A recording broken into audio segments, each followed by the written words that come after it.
milestones, we're then going to break them down.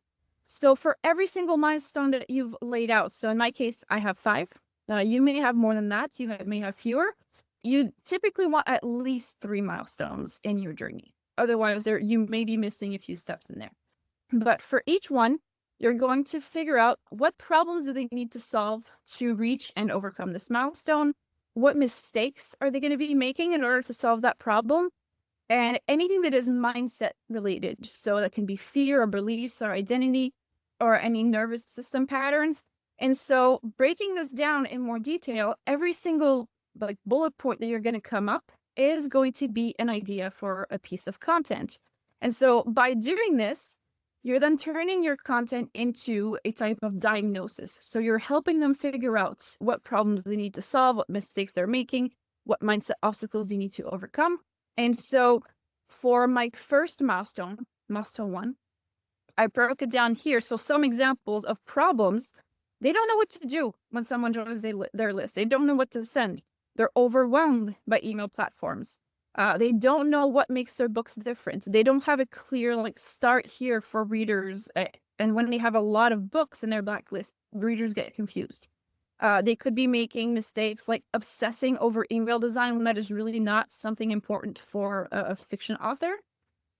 They could be emailing once and then ghosting their list for 3 weeks. 3 weeks is not that bad. 3 months, I meant to say. They could be trying to appeal to every single reader. And then mindset issues, it could be that they believe that they need a huge list before it works. They may think that they're bothering people when they're starting to email them.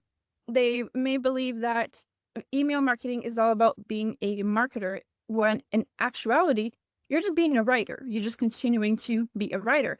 And so these are 1, 2, 3, 4 each. So these are 12 content ideas. They're not even pieces of content. They're content ideas from one milestone. So we do this times 5 for me. That's gonna be 5 times. That's 60 something, I believe. My multiplications are kind of far off in my head, but it's over 60 pieces of content if you think about it that way.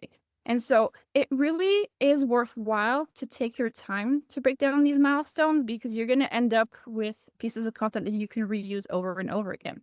So in practice, what does this look like?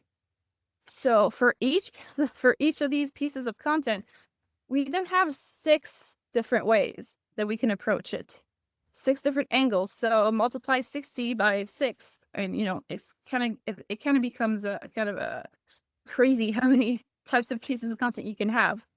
So you can do just how-to content, talk about the why behind the problem or the thing that you're talking about. You can tell a story, whether that's your story or a client's story. You can use it as like a new way to see the thing, kind of a good way to relieve shame from what they've been experiences and kind of giving them more choices. You can also challenge the status quo or a common myth in this topic, and you can also go from mistakes. So we have the how-to, but then the mistakes is also important, and typically seems to get more engagement as well. It doesn't mean you should just do the mistakes, but it is really good for engagement. And so you definitely want to include these in there. And so that is a lot of content for just one milestone. Imagine just how once you figure this out, you'll never run out of content ideas ever again.